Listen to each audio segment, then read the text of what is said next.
I'm just going to go ahead and start the recording, and then, like I said, wherever the editor will take the podcast to the right place, and but that we will have. So I guess, can you just tell me a little bit about yourself and how you kind of got into investing and your background and that good stuff? Sure. Not the typical investor, I guess. I have a bachelor's degree in athletic training and a master's degree in applied nutrition. So I actually still work as the head athletic trainer for Lowell High School in Lowell, Massachusetts. Okay. And I actually wrote a nutrition textbook also. Awesome. So that's kind of my primary occupation. I got into investing, I think, 2008. I had enough money to put a down payment to build my own personal house. So had no idea what I was doing. House is still standing though, so that's good. Couldn't have been too bad. Yeah, so it couldn't have been that bad. And then from there, I kind of started looking at investment properties to see how we could get some long-term wealth. Of course, I did it in 2007, so it was the worst possible time. Thankfully, of the 50 or 60 offers I made, nobody took any, so I didn't do anything this time.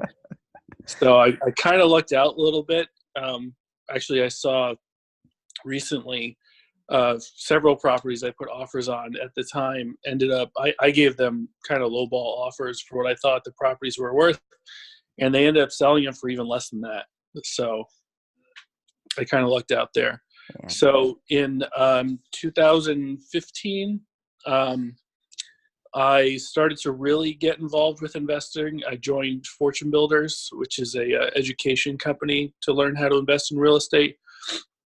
I ended up meeting my current business partner there. He actually found me my first deal, lost my shirt, and decided, I could have quit right then and just decided it wasn't for me, but instead decided I got to figure out how to get myself out of this jam. And so what ended up happening is I started to find wholesale deals through some network marketing, but also I actually was able to wholesale a few properties off of the MLS. And my partner wasn't my partner at the time, but he was like, wow, like, how did you even do that off of MLS? And so I showed him, and then I found a property that needed some permitting involved with it and some renderings, and he's a design architect, so he did them for me. We split the wholesale, and then we said, yeah, this is a pretty good gig. We should do more of this. So we started to do more and more involved projects, and eventually, about 3 months ago, we permitted a 15-lot subdivision in Newburyport, and also a 13-unit condo project and a commercial building in downtown Salisbury. So those are our two biggest permitting projects to date. So we end up permitting them and then wholesaling the contract to a builder. So we never actually even owned them. So those were some pretty good profits, and sprinkled in, we did some gut renovations. We did 5 or 6 new construction projects on the North Shore. So now we do a lot of permitting and wholesaling, new construction, occasionally a fix and flip if it's not going to take too long. And we're also now hard money lenders as well.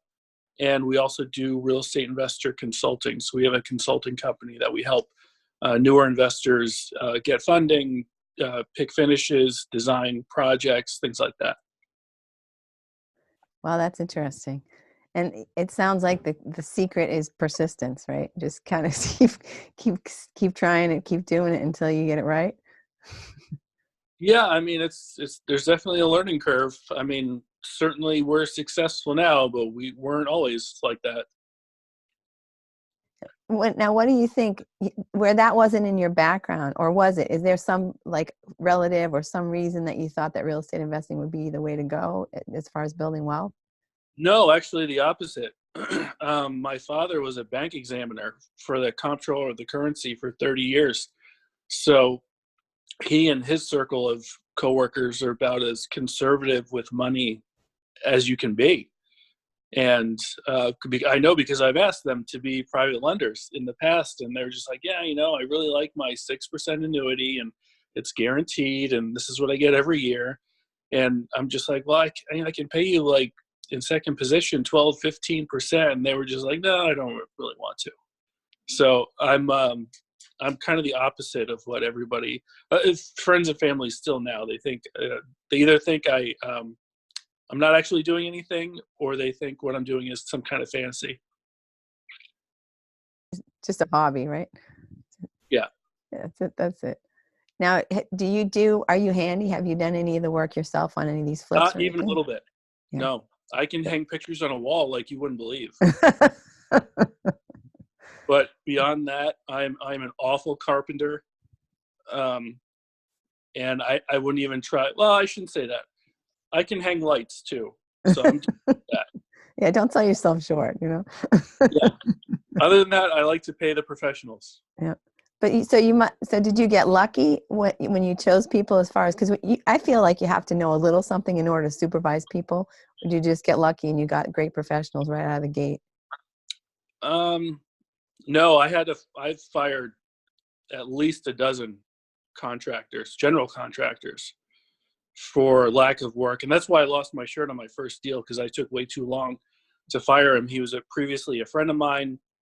It just ended up taking too long. He was costing me a lot of money. I was trying to give him the benefit of the doubt, and it was a terrible business decision, but eventually had to let him go. And now we're a little bit quicker on the switch with that. Yeah, I think that is a real challenge, especially for folks who don't have, who are just getting started investing. You don't know anybody, right? I mean, Right. it's trial and error. Do you have like a screening process? And now that you've got that experience behind you, do you have a way of sort of trying to find? You must have a team at this point, Other than my business partner, when we do permitting projects, right now we're partnering with our engineer to do that, mostly because it's very heavily involved on the engineer side. And we make a little bit less money doing it that way, but it's a lot less work. And we can hold off on a lot of engineering costs until the end. So we don't have to go out and get investor money to pay those in the interim. So that's one of our hedges. When we build new construction houses, we generally will partner with our builder so that they're very well invested in getting the project done right and quickly, because otherwise they're not going to make the profit that they thought they were going to. And I feel like that's a big difference. When a lot of people say with like buy and hold properties that you should self-manage, I think there is definitely something to that, because nobody cares about your property like you do, because you're vested into it. And if people who you're working with are not vested into it, it's a lot harder to get them to do everything on time and on budget. Yeah, I mean, I know some folks say, to give them like a bonus if everything comes in under budget, but obviously if they're a partner, if you're doing something that's going to have an end in sight, obviously buy and hold, you can't necessarily, or you don't necessarily want to make the person a partner. But when you're going to go ahead and sell it, there's nothing like that kind of investment, that's skin in the game. Right. Even when we do renovations and we're just hiring a contractor, we will give a bonus for finishing on time. We also have a penalty if they don't finish within a week of the contract as well. So, yeah, although I've never enforced that. Yeah. Well, if you know that it's coming, if it's outside their control, but if they're just not showing up and not answering calls or whatever, then they kind of. Yeah, certainly if it's not their fault, I definitely wouldn't enforce that for sure. But if it's just them not showing up, then yeah, we have to. Yeah, you have no choice. So you were saying that were able to put some wholesale deals together off the MLS. Is that something that you think anybody could do if they just did a little research, or is it a special talent you have? I wouldn't call it talent. I think both of them were multifamily condo conversions anyway. So, you do have to, be able to think a little bit farther than just looking at a single family and seeing how it can be improved, because that I think would be pretty difficult to wholesale off the MLS. Although some, I mean, we wholesaled a single family on the MLS, but it was a short sale, and it was on my business partner's street, and he was watching the guy put the sign up and stopped over, and we put the offer in like 10 minutes later. So sometimes you really just have to be Johnny on the spot to get those. And I have a question. I don't know the answer, but I was thinking as you were talking about short sales, a lot of the foreclosures that are coming up now are occupied. Have you ever worked with occupied units? You ever do that kind of? If it's not a buy and hold property, we'll never take it occupied. In fact, we just dealt with one a few months ago. It was being used as a motel in Salisbury, and it was completely run down. The place had to be demolished, and we permitted it to be 6 new condos. But 3 of the tenants just would not leave. They weren't on leases. They didn't have a place to go. We had to find them a place to live. We actually had to get moving trucks and move for them to get them to go because they knew they had to. And it was a fight. It took a while. It was a little bit miserable. Yeah, I mean, I have only found in the past, 6-8 months, 2 properties that were foreclosed on that were not occupied. So it's right. There are a bunch of foreclosures out there, but that just seems like it's a mess. But it is, and in Massachusetts, you have to figure on it's going to take you 12 months to get those people out if they're not supposed to be there. Yeah, especially I think some of these folks are probably the original owners, and not, they're not in tune with the fact that the bank has taken the house. And, Right. Hello, you don't own this anymore. I don't even want to go there with people. It's just it's heartbreaking and it's miserable, like you say. But yeah. So how about gosh, I had another question that I thought was, and now I've lost it now. Oh, how do you feel? Like, 'cause I'm starting to see. Somebody told me the other day, oh, I just read that it's going to be a great year for real estate, and that, and I'm saying, gee, there seems like there's a lot of supply to me. I feel like we're kind of at the top of the market. What's your kind of feeling about what the market is doing right now? Oh, well, I wish I had a crystal ball to tell you. I mean, I kind of thought that last year, and things still seem to be going fine, and interest rates are very low. If I had to guess, I would say there's going to be at least a slowdown near the election, because that's what happened last time. In fact, last election, we had 2 condos in Cambridge, in a good part of Cambridge, came up in beginning of October, so about a month before the election, and nothing happened at all during that month.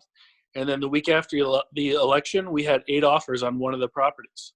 So, I don't know. People just are scared for a minute, and they say, oh, my God, what's going to happen with the election? And then they see that somebody gets elected and nothing happens, and they go back to buying real estate.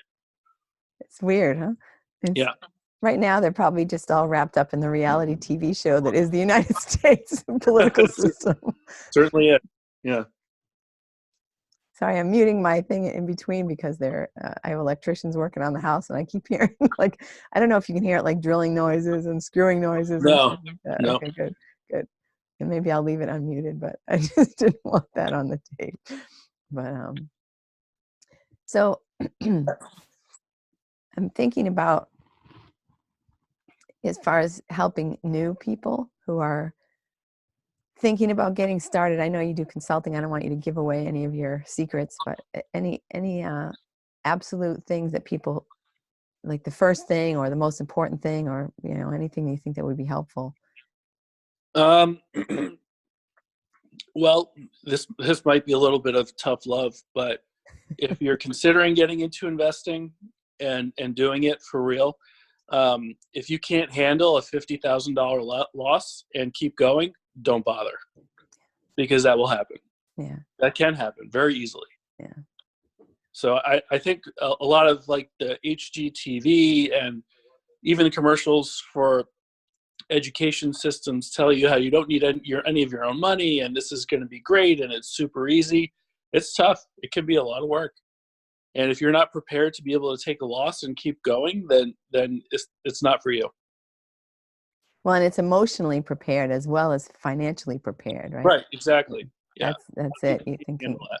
yeah, if you're like, this is a sure thing and I'm going to do this and I'm going to be great, it's like, maybe not. Yeah.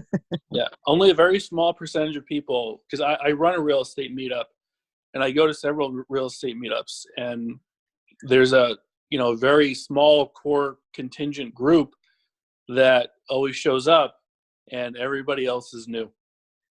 And that'll happen every time, because some people just, they can't handle it, or they try it and they find a deal that they thought was a deal, but because they were looking for a deal so bad, they really wanted this to work and it's really not that good a deal, and they end up losing their deposit, or they can't wholesale it, or they lose money on the renovation, and then they just say, well, I guess this wasn't as easy as people made it out to be. So I'm going to go back to my 9 to 5. Yeah. The sure thing. Right. My 6% annuity. Yeah, exactly. So I see a lot of people when they do their renovations, they put money into the wrong stuff. Have you? I see that. Yeah. Yeah. Have you learned, like, do you have a checklist of items, like, this is where we want to put our money, this is where we definitely don't want to put? Yeah, it's pretty automatic at this point, I would say. It's kind of funny that the 2 condos in Cambridge we did a few years ago, we did a lot of smart home stuff. So we did August smart locks and Ring doorbells and a Wink system and an Ecobee 4 thermostat and some other stuff I don't even remember. And everybody loved it. And, this is great technology, and makes us want to buy the condo, and it was great. And so we thought, okay, this is cool. So we did a new construction house in Newburyport. The price point was 1.2 million. And I was listing off, we had potential buyers when we were framing it, and they were showing the spec sheet to them. And I listed off all this stuff, and the buyer stopped me halfway through, and he said, wait, I don't care about any of that. Take it all out. Interesting. Sorry. That could be just, did you hear that just from one person, or were there multiple? Multiple. Really? Interesting. Yeah. So that just neighborhood, goes back you think, to, like, Newburyport people are not as interested as Cambridge people? Newburyport people are very interesting people. Yeah. So you have to know your market, and you have to know what's going to sell. And that smart home stuff, really not very expensive. I mean, the extra money we put in, less than $1,000, but it does go a long way. So, but yeah, I see people all the time trying to make sizzle features here and there that maybe they think is cool, but only a very small percentage of buyers might think that's interesting. Yeah. So I see a lot of weird things in properties, especially higher price points. And they see it I see a lot of people putting money into infrastructure, and that's not the right word. I have a friend, just as an example, who house was finished. He was ready to put it on the market. This was, a flip that he was working on. And he went in the basement, and there was like a little tiny puddle of water in the basement. He's like, oh, water in the basement. He excavated the entire exterior perimeter, put some kind of like waterproofing stuff on the outside and the inside. And I thought, you are never going to see that money back. No one's going to pay for that. Simple sump pump will do the same thing. Yeah, and he didn't even need it. He could have done it with a towel. You know what I mean? A paper towel would have solved the problem, So yeah, I just think that kind of stuff where people want, and I had some folks who had bought a house and it had a knob and tube. So they went in there, they replaced all the knob and tube. And then maybe 6 months after buying it, they got relocated. They had to move. And it was like, that whatever $50,000 you just put into that electrical, you're not going to see that back. It's just, people expect the houses, when you flick the switch, the lights come on. They can't put a number on something like knob and tube wiring, and it's just not real. If it's in the walls, it's just not real to people. I don't know. Right. So. Yeah. I mean, I think specific things go a long way. I mean, every $1 million plus house that we build, I think the biggest compliments we get are on the lighting, and everybody's like, oh my God, we're like, because it's not regular Home Depot Right. lighting, and everybody's like, oh my God, where did you get these? These are amazing. You must have done Ballard Designs or whatever. And we're just like, I got these on Amazon. Yeah, exactly. And it was like, the chandelier was like $20 more than a regular chandelier. Yeah. But it's So, taking that time and yeah, having that thought that you want something to be that's a little bit different, that isn't some cookie cutter design everybody sees. right. Yeah. Yeah. Um, I'm just trying to think of like other things that would be, interesting. Other things. What other things would you like to share? And what other information do you think folks should have if they're just sort of starting out? I think once you get started, it's really important to build a good team around you. So getting a good real estate attorney, finding agents in the area that you're targeting, finding a good contractor, obviously, can be very difficult. But those kind of things, you got to have people that you can rely on that are going to help you be successful. So, and that can be very difficult. We've gone through probably 4 different lawyers, many contractors, because we find that contractors generally have a lifespan of about 12 to 18 months before they increase their prices to price themselves out. And, real estate agents, they bring you one deal and it went well, and then they stop calling you and they don't return your calls, which blows my mind every time, but still happens every day.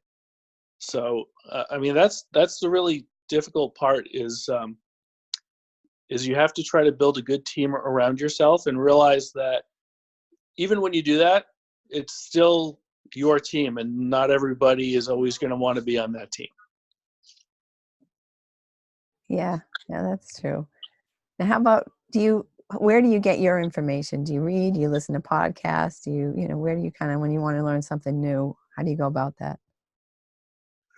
I do a lot of self-education, reading books, talking to people who I think are smarter than I am in the business and how they're going about doing things, just learning about new ways to invest and do things the way we want to do them. That's how we got, for instance, the consulting. We were like, what, people want us to consult and this is great.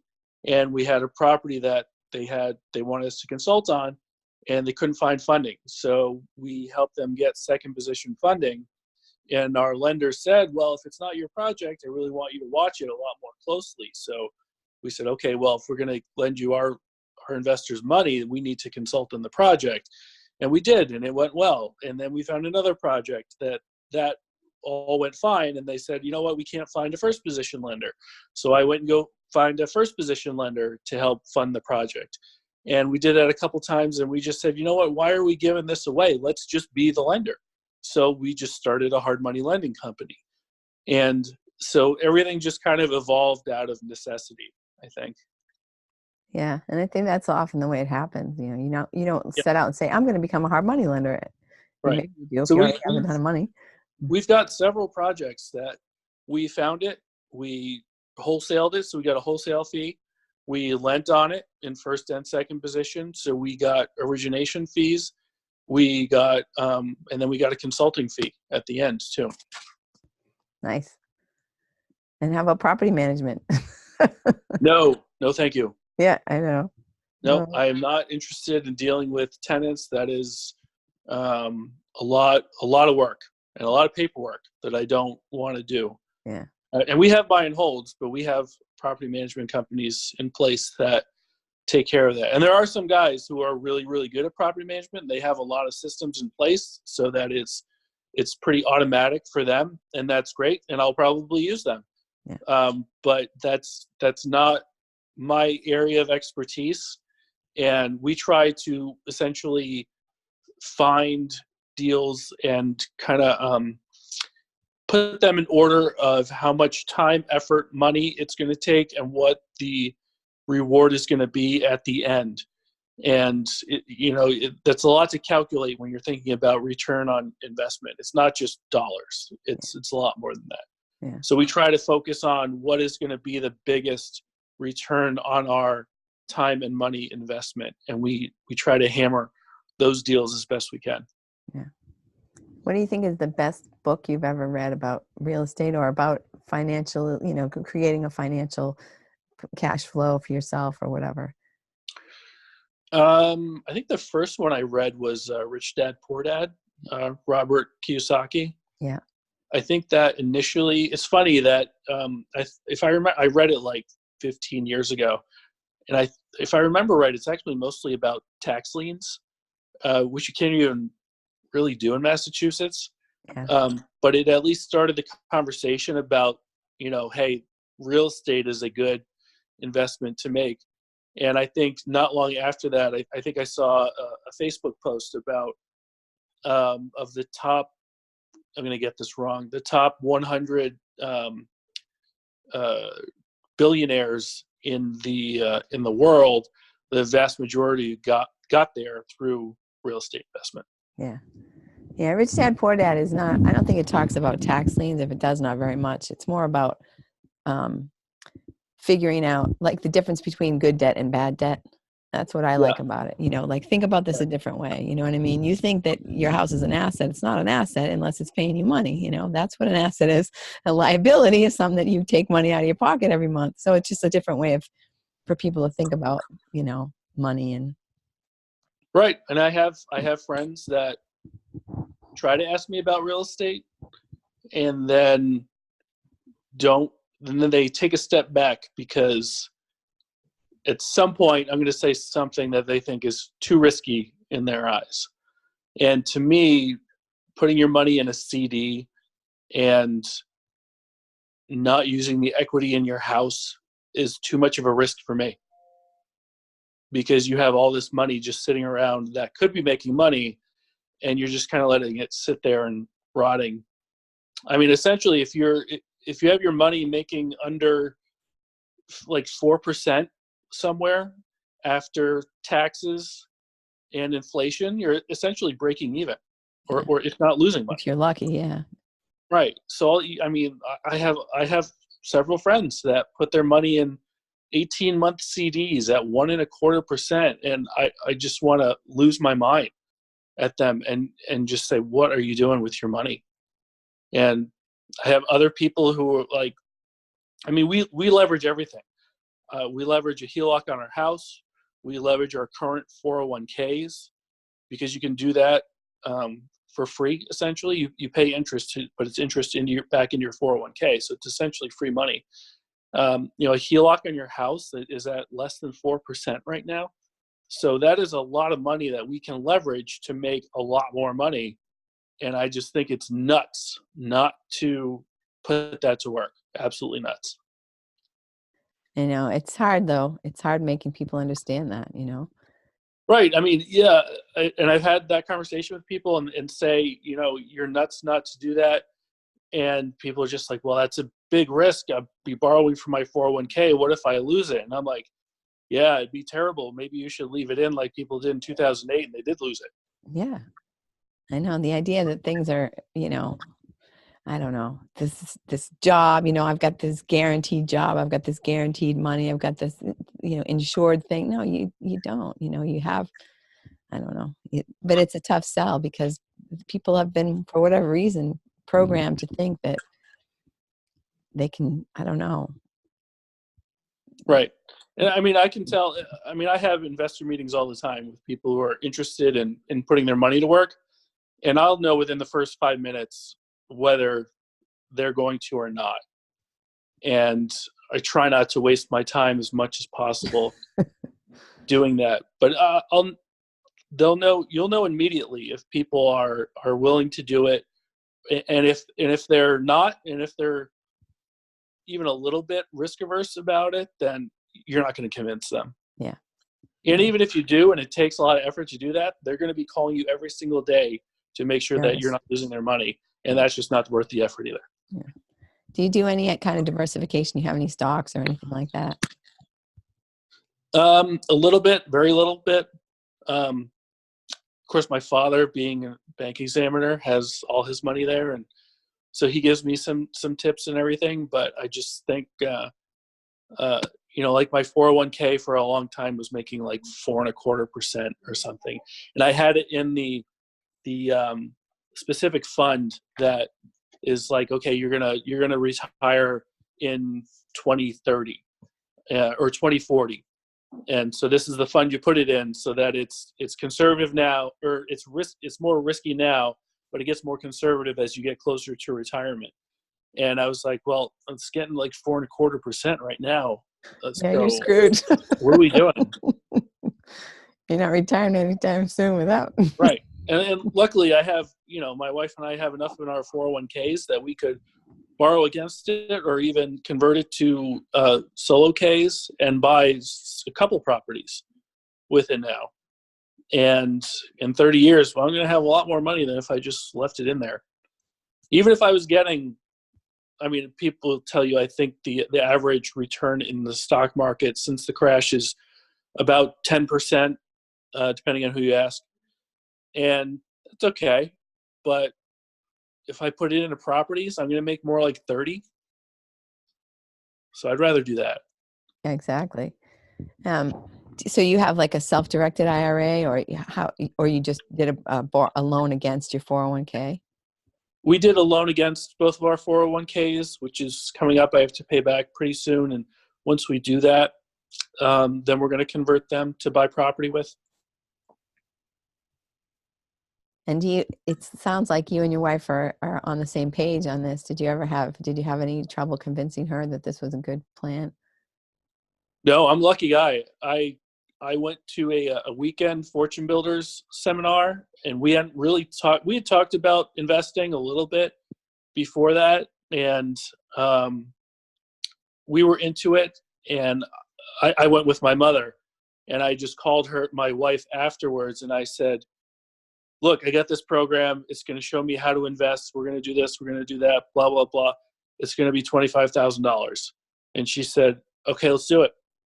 So not everybody's conversation goes like that. I'm sure it doesn't. So I'm a very lucky man that she was all in. Do you have any contact with any of the other people you met in Fortune Builders? I'm just curious what the actual success rate is for, a lot of folks that start down that path. Quite a bit. There's a local Fortune Builders coach that runs his own meetup once a month, which again ends up being him and me and about 3 other people, and everybody else is new. And that happens every single month. So honestly, I would say the success rate for people who are still doing real estate investment 2 or 3 years later is more like 1 or 2%. If it was easy, everybody be doing it, right? Right. Everybody's sold all the hype and they get into it, and then they can't find a property. They can't get funding. And so they eventually just surrender and give up and go back to what they were doing. Yeah. The sure thing. And I think it's hard. I've seen in a lot of different situations where there's the low-hanging fruit, if you want to consider it that it is your job, it's guaranteed they're going to keep paying you, and as opposed to when you have to kind of deviate from that and go find your own, find a whole new orchard and start from scratch. It's scary for people, and that the lure of that, low-hanging fruit or the guaranteed money is very strong. So. Yeah, it is, but it's also almost like a prison. You want to get out of it, but you're too scared to, and you have that key to open that door, and some people just don't want to turn that key. Yeah. Just afraid they might cut their hand on the way out of the cage or whatever, which is. Yeah, and I get it. People have spouses and kids and college tuition to pay for, and they're afraid if this doesn't go well, they're gonna put themselves in a really deep hole, which some people have. Yeah. But if you're really truly committed to it and you're doing everything the right way, then you can make a lot of money. I think the other thing that I've noticed is sometimes when people have no other options, they have to make it work, that they'll make it work. So there's always a way to make it work. It's just how, persistent are you, how much energy you're going to put into it, and how are you going to just burn your bridges and go, Yeah, in some ways, a lot of the most successful people, had just got fired from their job, Yeah. Or don't have a job currently, and this is their only way to make it. So they don't have another choice. Yeah, exactly.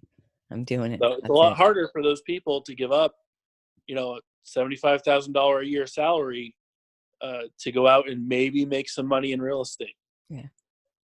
Yeah, that's it. I mean, if you feel like you're already sort of comfortable enough, and like this, my money, I've got this okay salary, got this okay 401k, I'm going to be okay. Then that's a little harder than if you just, Right. I'm, I think I'm starving here, that was probably my biggest factor, was that before I started, I was looking at our 401ks and where the money is. And I said, okay, well, if we get, I got a company match, I'm putting in the max, so is my wife. So what does that look like when we retire?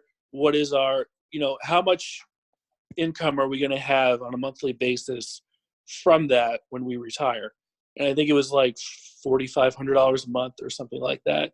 And I said, okay, well, that sounds pretty good. But in 30 years, with inflation and cost of living, how much money are we going to need on a monthly basis to keep living the life that we want to live?